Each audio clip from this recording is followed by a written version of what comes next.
Hello everyone, welcome to the officer Adda channel of Adda 24/7। सबको यहाँ पे गुड मॉर्निंग। ये जो आप लोगों का BRBL का चालीसा है, जहाँ पे मैं चारों मॉड्यूल के सारे कॉन्सेप्ट को पूरा कंपाइल करके लाई हूँ। आप लोगों से रिक्वेस्ट है, सेशन में एंड तक बने रहिएगा। और ये चालीसा बहुत ही इंपॉर्टेंट है और इसमें से आप लोगों के 80% क्वेश्चंस आने ही आने हैं। BRBL में जैसा कि हम जानते हैं, आप लोगों के टोटल 4 मॉड्यूल्स हैं। Out of 4 modules C and D is very very much important. Now let's start with the session. आप लोगों के मॉड्यूल ए में जैसा कि 2 एक्ट हैं, module B 4 act, module C 10 act and module D 9 act. Now let's revise with the module D. Module D में आप लोगों का सबसे पहला एक्ट इंडियन कॉन्ट्रैक्ट है। आप सब जानते हैं इंडियन कॉन्ट्रैक्ट एक्ट आप लोगों का 2 पार्ट में डिवाइड है, general principle of contract and special principle of contract. General principle of contract talk about the essential points of valid contract and special principle of contract आप लोगों का indemnity, guarantee, bailment, plays and agency है। अगर मैं बात करूं essential points of valid contract का, तो कोई भी कॉन्ट्रैक्ट, सबसे पहले फॉर्मूला याद करिए, offer plus acceptance is equal to promise. Promise को हम लॉ के टर्म में बोलते हैं एग्रीमेंट, और जब एग्रीमेंट में लॉ इन्फोर्स होता है, that is equal to contract. ये आप लोगों का कॉन्ट्रैक्ट का फॉर्मूला है। Essential points of valid contract में 2 पार्टी होना जरूरी है। जो पार्टी ऑफर करता है उसको ऑफरर बोलते हैं, जिसको हमने ऑफर किया दैट इज कॉल्ड ऑफरी। किसी भी कॉन्ट्रैक्ट में लीगल रिलेशनशिप क्रिएट करना बहुत जरूरी है। जैसे आप लोगों के बेल्फोर वर्सेस बेल्फोर केस में हस्बैंड वाइफ के बीच लीगल रिलेशनशिप क्रिएट नहीं हुआ था, तो वो वैलिड कॉन्ट्रैक्ट नहीं कहलाया था। किसी भी वैलिड कॉन्ट्रैक्ट में लीगल फॉर्मेलिटीज को फुलफिल करना बहुत जरूरी है। Certainty of the meaning that is also must required. Possibility of the performance, किसी भी कॉन्ट्रैक्ट को करने के लिए परफॉर्मेंस आप लोगों का पॉसिबल होना चाहिए। देन कॉन्ट्रैक्ट से पहले आप लोग का एग्रीमेंट आता है। आप लोगों के social, domestic, religious, legal agreement होते हैं। वैलिड कॉन्ट्रैक्ट आप लोगों का हमेशा लीगल एग्रीमेंट से ही बनता है। जब लीगल एग्रीमेंट में लॉ को इन्फोर्स किया जाता है, that is called contract. Then किसी भी कॉन्ट्रैक्ट में, वैलिड कॉन्ट्रैक्ट में फ्री कंसेंट होना बहुत जरूरी है। इसका लीगल मैक्सिम है consensus ad idem. It means same thing in the same sense. Then for the valid contract, competency of the party is required. Competency means plus 18 होना चाहिए, sound mind, not disqualified by law. Then किसी भी valid contract में lawful consideration होना जरूरी है। consideration का मतलब होता है something for something। और contract का जो object है वो आप लोगों का हमेशा legal object होना चाहिए, और contract आप लोगों का void declare। ये आप लोगों के essential points of valid contract है। इन्हीं सबको मिलके आप लोगों का contract बनता है। contract का definition का section याद कर लीजिएगा, section 2H define the contract, section 2H define the contract, और section 10 define the essential points of valid contract. Okay, अब हम बात करते हैं स्पेशल प्रिंसिपल ऑफ कॉन्ट्रैक्ट में, जिसमें सबसे पहला आप लोगों का कॉन्ट्रैक्ट ऑफ इंडेमिटी है। सेक्शन 124 इसका वन वर्ड है आप लोगों का।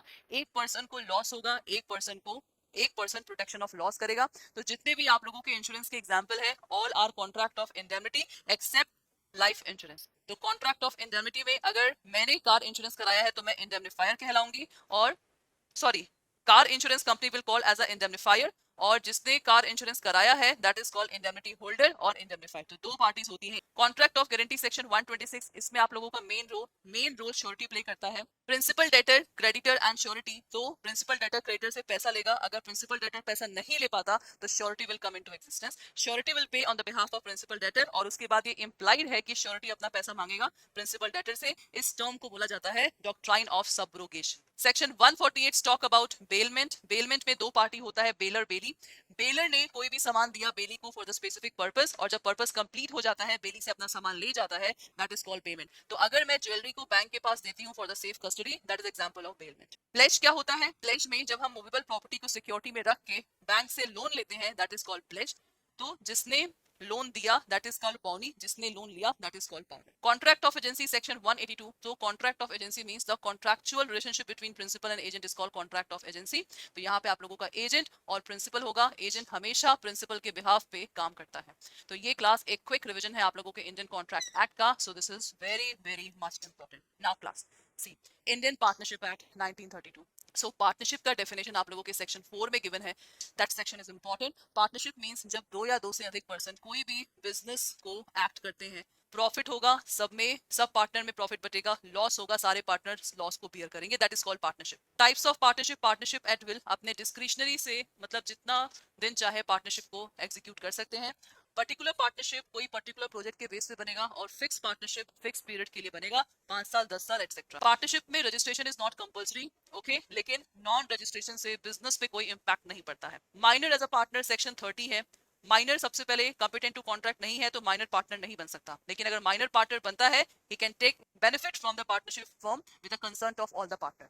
और अगर पार्टनर है, मान लीजिए माइनर है, कोई पार्टनर बन चुका है, जब ये माइनर मेजर होगा मतलब जब +18 हो जाएगा तो इसके पास 6 मंथ का टाइम पीरियड होता है पब्लिक नोटिस के थ्रू डिक्लेयर करने का कि उसको पार्टनर बनना है कि पार्टनर नहीं बनना। अगर पार्टनर बनेगा तो इसका लायबिलिटी जब से बेनिफिट एडमिट कर रहा है तब से उसका लायबिलिटी स्टार्ट होगा, और जब वो पार्टनर नहीं बनेगा उसकी लायबिलिटी उसी वक्त से पब्लिक नोटिस देके आप लोग का एंड हो जाएगा। ठीक है, डिसोल्यूशन ऑफ पार्टनर कोर्ट के द्वारा भी होता है, विदाउट इंटरवेंशन ऑफ कोर्ट भी आप लोग के पार्टनरशिप का डिसोल्यूशन होता है। पार्टनरशिप में मिनिमम आपके दो पार्टनर्स होने चाहिए, मैक्सिमम आप लोग का 50 होना चाहिए according to the company rule 2014। Okay, types of partner में एक्टिव पार्टनर जो पार्टनरशिप में एक्टिवली पार्टिसिपेट करता है, स्लीपिंग पार्टनर जो पार्टनरशिप में एक्टिवली पार्टिसिपेट नहीं करता है, नॉमिनल पार्टनर जो सिर्फ अपना नाम देता है, काम कुछ नहीं करेगा, पार्टनर बाय एस्टूपल मतलब कोई भी पार्टनरशिप फर्म में एम्प्लॉय जो पार्टनर नहीं है, तो अगर पार्टनरशिप फर्म के किसी पार्टनर ने उसको रिप्रेजेंट किया थर्ड पार्टी के सामने कि दैट इज पार्टनर और वो उस समय कुछ नहीं बोला, सो इन दैट केस जिस पार्टनर ने उसे डिक्लेयर किया था उस पार्टनर पे एस्टूपल अप्लाई होगा और वो एम्प्लॉय भी पार्टनर ट्रीट किया जाए। पार्टनर इन प्रॉफिट जिसको सिर्फ प्रॉफिट मिलेगा। माइनर पार्टनर रूल बता दिया, minor partner is basically not eligible for partner but for the benefit he can become a partner. तो ये आप लोगों के टाइप्स ऑफ पार्टनर है। पार्टनर बाय एस्टूपल को होल्डिंग आउट पार्टनर भी कहा जाता है। ठीक है, तो ये आप लोगों का टाइप्स ऑफ पार्टनर है। Now the sales of good act. Sales of good act basically sale और एग्रीमेंट टू सेल। तो सेल आप लोगों का होता है प्रेजेंट सेल और एग्रीमेंट टू सेल को कहा जाता है future sale. Okay, present sale में ओनरशिप आप लोग का तुरंत ट्रांसफर हो जाता है, एग्रीमेंट टू सेल आप लोगों का फ्यूचर सेल होता है जिसमें फ्यूचर में ओनरशिप ट्रांसफर होता है। Next concept is condition and warranty. Condition का मतलब होता है जैसे कोई भी सामान अगर डिफेक्ट निकला तो मैं सामान को एज इट इज नया ले सकती हूँ और शॉपकीपर से रिफंड भी ले सकती हूँ, that is called condition. So main purpose of the contract जो बताता है कंडीशन कहलाता है। कंडीशन को हम गारंटी भी बोलते हैं। और वारंटी का मतलब होता है जब किसी भी कॉन्ट्रैक्ट में सामान का रिप्लेसमेंट होता है, that is called contract of warranty. जैसे मैंने एक मोबाइल लिया, मोबाइल में बैटरी का 6 मंथ का वारंटी था। 6 मंथ में अगर एक ही मंथ में अगर बैटरी खराब हो जाता है, इन दैट केस मेरे पास राइट है कि मैं उस मोबाइल का बैटरी चेंज करा सकती हूँ, बट मैं पूरा मोबाइल चेंज नहीं करा सकती। Okay, rights of unpaid seller, rights against goods, right against the buyer personally. तो राइट अगेंस्ट गुड्स में आप लोगों का लियन है। लियन का मतलब क्या होता है, जो सेलर है आप लोग का सामान होल्ड करके रख सकता है जब तक कि उसको पूरे पैसे ना मिले। स्टॉपेज इन ट्रांजिट, अगर सेलर सामान भेज रहा था पैसे नहीं मिले तो वो सामान को रुकवा देगा और सामान का रीसेल भी कर सकता है। राइट अगेंस्ट बायर में कॉन्ट्रैक्ट को कैंसिल कर सकते हैं, केस फाइल कर सकते हैं प्राइस के लिए, केस फाइल कर सकते हैं कंपनसेशन के लिए और केस फाइल कर सकते हैं इंटरेस्ट के लिए जितना भी लॉस हो। तो ये आप लोगों का rights of unpaid. Is that okay? Now company में कंपनी के फीचर्स, जैसे कंपनी का रजिस्ट्रेशन इंपॉर्टेंट होता है। कंपनी में डिफरेंट टाइप्स ऑफ कंपनीज होती हैं। Company according to section 2 clause 20 company act 2013 में आपका रजिस्टर होना चाहिए and registration is compulsory for the company. Types of company में holding company, subsidiary company, public company, private company, one person company, small company, different types of company होते हैं। Corporate wheel का मतलब होता है पर्दा, तो मतलब कंपनी का अलग से लीगल एग्जिस्टेंस होता है और कंपनी के मेंबर्स का अलग से लीगल एग्जिस्टेंस होता है। Memorandum of association, article of association is the important document of the company. Memorandum of association में आप लोग के 6 क्लॉजेस होते हैं जो कि हर एक कंपनी को स्टैब्लिश के समय भरना जरूरी होता है। That is name clause, capital clause, okay, name, capital, object, register, association clause etcetera. और आर्टिकल ऑफ एसोसिएशन एक ऐसा डॉक्यूमेंट होता है that's talk about the internal management of the company. Okay, now doctrines. Ultra vires का मतलब है company को कोई भी काम मेमोरेंडम ऑफ एसोसिएशन के बियॉन्ड नहीं करना है, ऑब्जेक्ट ऑफ द कंपनी के बियॉन्ड नहीं करना है, अदरवाइज वो काम वॉइड हो जाएगा। तो ultra vires means beyond the power. Constructive notice protect करता है आउटसाइडर को और इंडोर मैनेजमेंट प्रोटेक्ट करता है, सॉरी, कंस्ट्रक्टिव नोटिस प्रोटेक्ट करता है आप लोगों का कंपनी को और इंडोर मैनेजमेंट प्रोटेक्ट करता है आप लोगों के आउटसाइडर को। ठीक है, तो कंपनी जैसे अगर कंपनी ने आउटसाइडर को मेमोरेंडम और आर्टिकल पढ़ने को दे दिया, उसने कुछ पॉइंट्स नहीं पढ़े हैं, तो कंपनी इज नॉट लायबल। और इंडोर मैनेजमेंट में अगर कंपनी ने कुछ भी चेंज किया, उस चेंज के बारे में हमने आउटसाइडर को नहीं बताया, for that thing company is liable, outsider is not liable. Prospectus क्या है? Brochure of the company that's talk about basically the financial system of a particular company. Directors अगर बात करें, प्राइवेट कंपनी में मिनिमम 2 मैक्सिमम 15, पब्लिक में minimum 3 maximum 15, one person company में minimum 1 maximum 15 आप लोग के डायरेक्टर्स। और मेंबर्स कंपनी में राइट्स होते हैं, स्टेचुटरी राइट जो कि आप लोगों का एक्ट के द्वारा है, डॉक्यूमेंट्री राइट जो एमओए एओए में लिखा है, और लीगल राइट जो कि आप लोग के जर्नल राइट होते हैं। और कंपनी का वाइंड अप ट्राइब्यूनल के द्वारा भी होता है और वॉलंटरी वाइंड अप भी होता है। This is the feature of company, that is important. Okay, next RTI. RTI में we can ask the information from the public information officer appointed by the public authority. Information जो पूछना है हमेशा writing में पूछेंगे, 10 रुपए लगते हैं मात्र। अगर कोई भी हमने इन्फॉर्मेशन जानना चाहा 30 दिन के अंदर रिप्लाई आ जाना चाहिए, और 48 आवर्स लगते हैं अगर हमने इन्फॉर्मेशन किसी के लाइफ और लिबर्टी के अकॉर्डिंग पूछा तो 48 आवर्स में रिप्लाई आप लोगों का आना चाहिए। आरटीआई में सबसे पहला appeal, suppose if Saurabh sir is not satisfied with the decision of any department और 30 दिन के अंदर रिप्लाई भी आया बट नॉट सेटिस्फाइड, तो सबसे पहला appeal senior officer of CPI, ठीक है, और उसके बाद सेकेंड अपील 90 डेज के अंतर्गत सीआईसी के पास करना है, और जो मैटर है सीआईसी को 30 दिन के अंदर कंप्लीट करना है up to 15 days, that is important. और पेनल्टी में आरटीआई में 250 per day, maximum up to 25,000। A short and a quick revision of RTI act. Okay, next, transfer of property में सिंपल मोर्गेज 58B, सबसे पहले mortgage का definition 58A clause में है, conditional 58C, use of luxury 58D, English mortgage 58E, equitable 58F and anomalous that is 58। Sections भी याद करने हैं। सिंपल मोर्गेज में आपके प्रॉपर्टी का डिलीवरी नहीं होता है, कोर्ट का इंटरवेंशन। कंडीशनल में मोर्गेज डीड ऑटोमेटिकली कन्वर्ट हो जाएगा सेल डीड में अगर मोर्गेजर पैसा नहीं दे पाया। यूज ऑफ लग्जरी में mortgagee can use and take the rent till the full price is not paid. English mortgage में सर्टेन डेट डिसाइड है और आपका जो पोजीशन है वो एब्सोल्युटली ट्रांसफर होता है। इक्विटेबल मोर्गेज में we have to deposit on the title deed, और कुछ आप लोगों के मेट्रोपॉलिटन सिटीज है जहां पे ये मोर्गेज आप लोगों का होता है। Anomalous that is different types of mortgage. तो ये आप लोगों के टाइप्स ऑफ मोर्गेज है और आप लोगों को सेक्शन भी यहाँ पे याद करना। आईटी एक्ट में जो रेफरेंस लिया है इंडिया ने वो आप लोगों के United nation commission on international trade law से लिया है। इसके हेल्प से जब ये एक्ट आया आईटी एक्ट इंडिया में तो 4 एक्ट हमारे चेंज, कुछ कुछ प्रोविजन उनके चेंज हुए, that is IPC, Indian evidence, banker book evidence act and the reserve bank of India act. Investigation, अगर कोई भी मैटर आप लोग के आईटी एक्ट के अंतर्गत होता है तो police officer not below the rank of inspector of police will investigate the matter. Public key create the sign, public private key create the signature, public key verify the signature. उसके बाद act provide for the appointment of officer not below the rank of director to the government of India and equivalent officer जो कि यहाँ के matter को solve करेंगे। और ये जो एपेलेंट अथॉरिटी है, एपेलेंट अथॉरिटी को सबसे पहले विद इन 45 डेज आपको क्या करना है, अपील करना है। ये थोड़ा हटके है जहाँ पे 45 डेज गिवन है। और जो आप लोग का एपेलेंट ट्राइब्यूनल है उसका नाम क्या है, the telecom dispute settlement system act. तो एपेलेंट ट्राइब्यूनल को 6 मंथ के अंतर्गत matter, is that okay. Next, LLP, LLP is basically a body corporate। LLP का बेसिक फीचर क्या है, it is the combination of partnership and the company act. LLP का भी perpetual succession होता है, सेपरेट लीगल एंटिटी है, mutual agency. जैसे मान लीजिए LLP में आप लोगों के कितने पार्टनर्स हैं, 4 पार्टनर्स हैं, तो पार्टनरशिप एक्ट में हमने क्या पढ़ा था, एक पार्टनर गलती करता है तो सारे पार्टनर लायबल हैं, लेकिन LLP में एक पार्टनर गलती करेगा तो LLP will be liable. LLP also is a artificial legal person, common seal 2015 से नॉट कंपल्सरी, लिमिटेड लायबिलिटी, और मिनिमम 2 मैक्सिमम अनलिमिटेड आप लोगों के एलपी में होते हैं। और 2 आप लोगों का डेजिग्नेटेड पार्टनर होगा एलएलपी में। और डेजिग्नेटेड पार्टनर का काम क्या होता है, legal compliance. Prevention of corruption act, आप लोगों का स्पेशल जज अपॉइंट होता है जो कि करप्शन के मैटर को सॉल्व करेगा। अपॉइंटमेंट सेंट्रल गवर्नमेंट या स्टेट गवर्नमेंट करता है। देन जो हमारे क्रिमिनल केसेस में लोअर कोर्ट, सेशन कोर्ट के जजेस को यहाँ पे बुला सॉल्व करेंगे, इनको यहाँ पे स्पेशल जज बोला जाता है।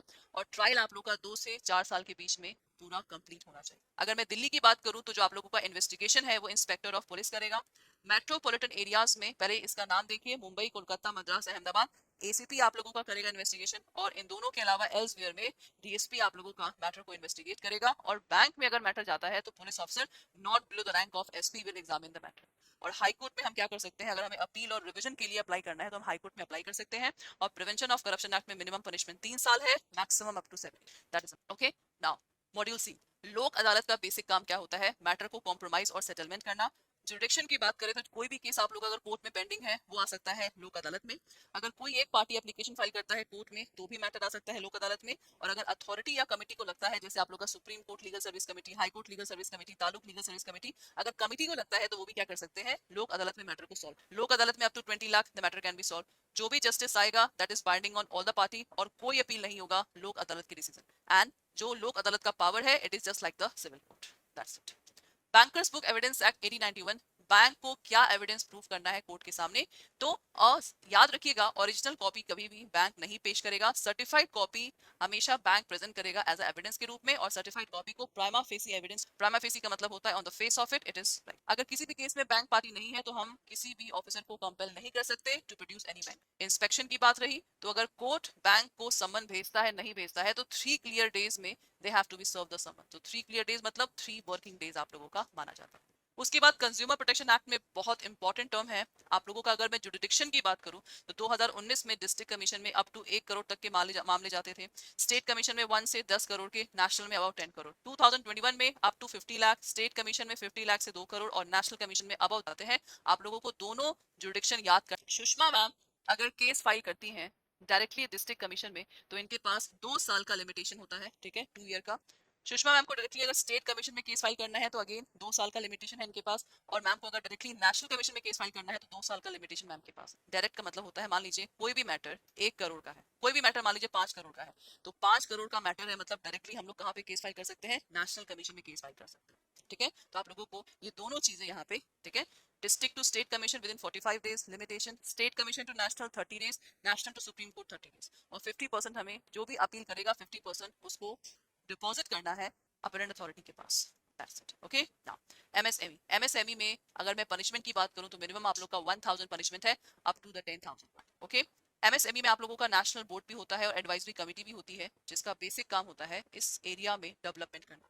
ओके, देन MSME में फैसिलिटेशन काउंसिल जो कि मैटर को, डिस्प्यूट को सॉल्व करेगा, तो इसमें सबसे पहले मैटर को कंसिलिएशन के पास रेफर किया जाएगा, तो 90 दिन के अंदर कंसिलिएशन को, मैटर को सॉल्व करना है। अगर सॉल्व नहीं हुआ तो हम आर्बिट्रेशन के पास भेजेंगे जिनको 90 दिन के अंदर मैटर को सॉल्व करना है। तभी नहीं हुआ we can apply to the court, but 75% paid by the appellant, और अपिलांट सप्लायर नहीं हो सकता। माइक्रो इन्वेस्टमेंट 1 और टर्नओवर 5, स्मॉल में इन्वेस्टमेंट 10, टर्नओवर 50, मीडियम में 50 करोड़ इन्वेस्टमेंट, आप टर्नओवर तीनों में आप लोग 5 का इंटू कर दीजिए, आप लोगों का इन्वेस्टमेंट यहाँ पे। जस्ट एक क्विक रिवीजन है क्लास, और कुछ भी नहीं है, it's just a quick revision so that you can easily understand that क्या क्या आप लोगों के एग्जाम में आएगा। उसके बाद आईबीसी में 4 पिलर्स है, 4 पिलर्स बोले तो 4 organ, insolvency bankruptcy board of India, then professional agencies, information utilities and educating authority. अगर corporate insolvency resolution process start हुआ है तो 180 डेज में फिनिश होना है, 90 डेज एक्स्ट्रा भी मिल सकते हैं, 90 डेज जब 66% वोटिंग कमेटी ऑफ क्रेडिटर का होगा। फास्ट ट्रैक सीआईआरपी फिनिश होगा 90 डे में और 45 डेज एक्स्ट्रा मिलेंगे। याद रखिएगा, इंडिविजुअल और पार्टनरशिप फर्म के मैटर डीआरटी में जाएंगे और कॉर्पोरेट और एलएलपी के मैटर आप लोगों के एनसीएलटी में जाएंगे। दैट्स इट, ठीक है। डीआरटी टू डीआरएटी 30 दिन के अंदर प्लस 15 दिन extra, NCLT to NCLT same 30 दिन 15 दिन एक्स्ट्रा, और डीआरटी से सुप्रीम कोर्ट जा सकते हैं विद इन 45 डेज 15 दिन एक्स्ट्रा, और एनसीएलटी से सुप्रीम कोर्ट जा सकते हैं विद इन 45 डेज प्लस 15 दिन एक्स्ट्रा मिलेगा। देखिए दैट इज इंपॉर्टेंट, ठीक है, दिस इज इंपॉर्टेंट। उसके बाद आप लोगों का इंटीग्रेटेड ओम्बड्समैन स्कीम, ये जो स्कीम आप लोगों का बना है ओम्बड्समैन, इन 3 आप लोगों के ओम्बड्समैन को रिप्लेस करके हमारा ये एक्ट आप लोगों का बना है। कंपनसेशन अप टू 20 लाख और मेंटल एगनी का 1 लाख तक ओम्बड्समैन दे सकता है। अगर अपील की बात करें, सपोज रेगुलेटेड एंटिटी ने मैटर सॉल्व नहीं हुआ तो हमारे पास 1 साल का लिमिटेशन होता है, we can file the case to the ombudsman, और अगर रिप्लाई नहीं आता तो हमारे पास 1 साल प्लस 30 दिन का लिमिटेशन होता है अपील केस फाइल करने का ओम्बड्समैन के पास, ठीक है।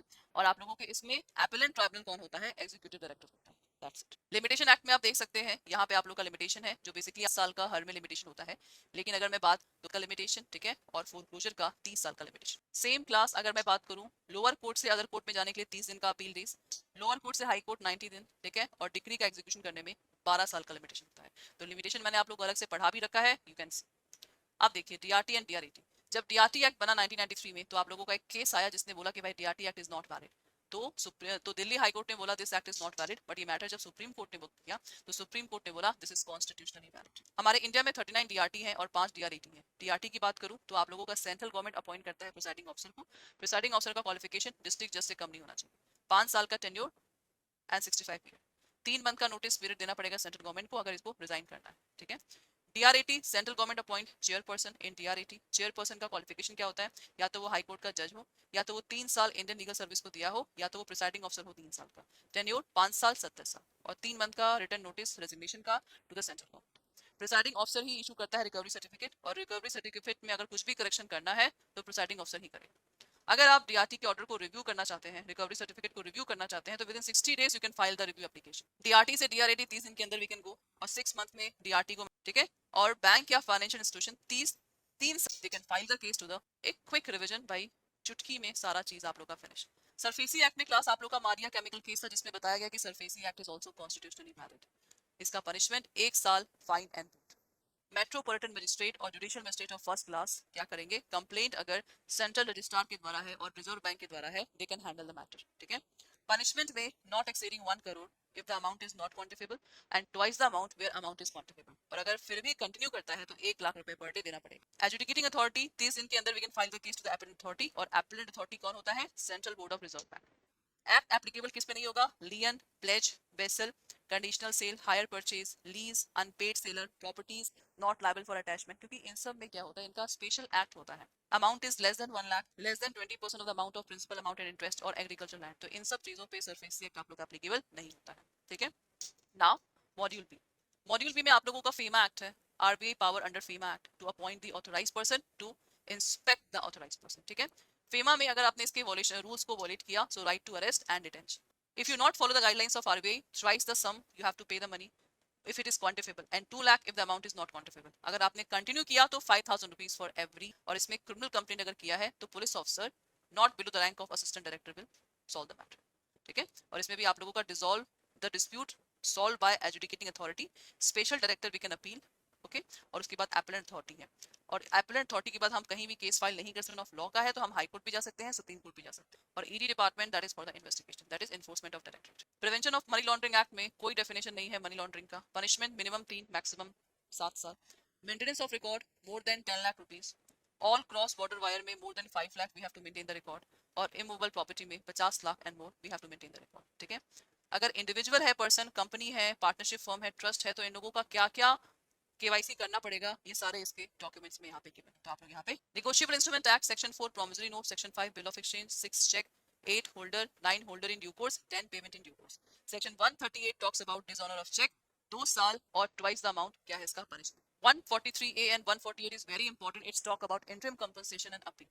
Interim compensation में क्लास, अगर मान लीजिए एक्स पर्सन ने चेक दिया, चेक डिसऑनर हो गया, तो एक्स पर्सन को इंटरिम कंपनसेशन पे करना पड़ेगा अपोजिट पार्टी को. ठीक है. 60 दिन के अंदर और 30 दिन एक्स्ट्रा मिल सकता है. लेकिन अगर एक्स पर्सन एक्विट हो गया तो जो जिसने कंप्लेन किया है अब उसको सेम अमाउंट देना पड़ेगा with the interest of bank rate also. Section 148 क्या है आप लोगों का? अगर आप ट्रायल कोर्ट से सेटिस्फाई नहीं है तो आप अपील कर सकते हैं हायर कोर्ट में.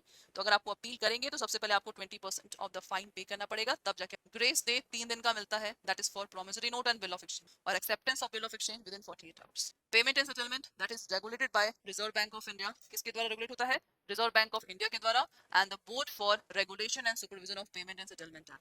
ग्रॉस सेटलमेंट का क्या एग्जाम्पल है, नेट सेटलमेंट का क्या एग्जाम्पल है? पेमेंट रेगुलेटरी बोर्ड होता है जिसमें governor, deputy governor, 1 officer, 3 person nominated by central government. C class. It's a quick revision. We have already done everything. We have already done everything. Okay. So ये आप लोगों का एक quick revision है जहाँ पे मैं सारे एक्ट को just quick class. Mortgage, immovable property को गिरवी रख के पैसा देना, that is called mortgage. Clayton rule section 59, 60, 61 of Indian contract. It's basically means setting aside the fund. इसको हम फीफो भी बोलते हैं, first in first out. Assignment, किसी पर्सन को असाइन करना right, that is called assignment. Hypothecation section 2N of SARFAESI act. It means charge upon any movable property.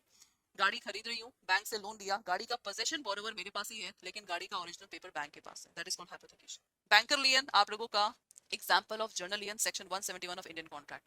And set off क्या है आप लोगों का? बैंकर्स का राइट है to adjust a debit balance in a customer account, that is called set off. तो ये आप लोगों का concept. Then module A, as you can see, module A में आप लोगों का banking regulation act, reserve bank of India, section 42 ऑफ RBI that's talk about CRR, section 5B banking definition, section 22 that's talk about the licence from RBI. Director का qualification, 51% of the total director have a special knowledge and practical experience with the respect of accountancy, agriculture, rural economic, banking, cooperation economic and finance. 21 talks about loan and advance.